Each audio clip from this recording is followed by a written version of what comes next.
Entre diplomatie et sanctions, l'Union européenne prépare sa réponse à une éventuelle invasion de l'Ukraine par la Russie. Euronews a interrogé la présidente de la Commission européenne, Ursula von der Leyen, alors que les tensions s'accentuent à l'est du continent. On ne voit aucun signe de désescalade, au contraire, on voit les États-Unis et la Russie rassembler des troupes.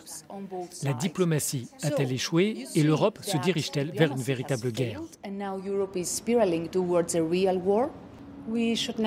Nous ne devons pas abandonner nos efforts diplomatiques face à la crise provoquée par la Russie.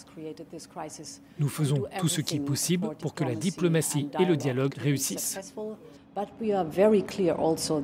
Mais nous sommes aussi très clairs, en cas d'une nouvelle agression militaire de la Russie contre l'Ukraine, il y aura des conséquences très graves et un coût très lourd pour la Russie. Nous avons préparé un paquet de sanctions très robuste et complet. Pouvez-vous nous en dire plus sur ces sanctions? Cela comprend un accès limité pour la Russie au marché financier de l'Union européenne.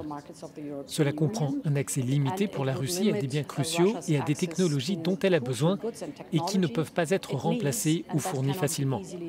Il est donc dans l'intérêt de la Russie d'engager une désescalade. L'Union européenne peut-elle se permettre des sanctions qui finiraient par menacer son approvisionnement énergétique? En effet, ce serait une situation grave.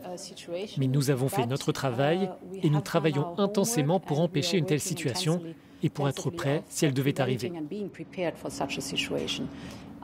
J'ai créé un partenariat de sécurité énergétique avec le président Joe Biden.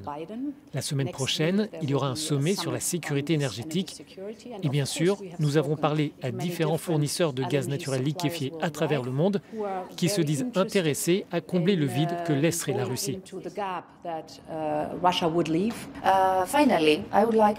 À propos de l'Union européenne en tant qu'ensemble, on voit des États membres prendre des initiatives individuelles, par exemple le Premier ministre hongrois qui rencontre le président russe et qui publiquement déclare que les demandes de Moscou sont raisonnables et que les sanctions ne mènent à rien.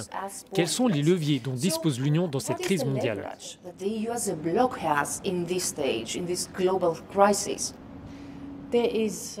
Il y a l'unité et un alignement très fort au sein de l'Union européenne. Et à propos de la Hongrie, jusqu'à maintenant, elle a soutenu les sanctions contre la Russie et elle a annoncé qu'évidemment, elle maintiendrait l'unité européenne s'il devenait nécessaire d'agir.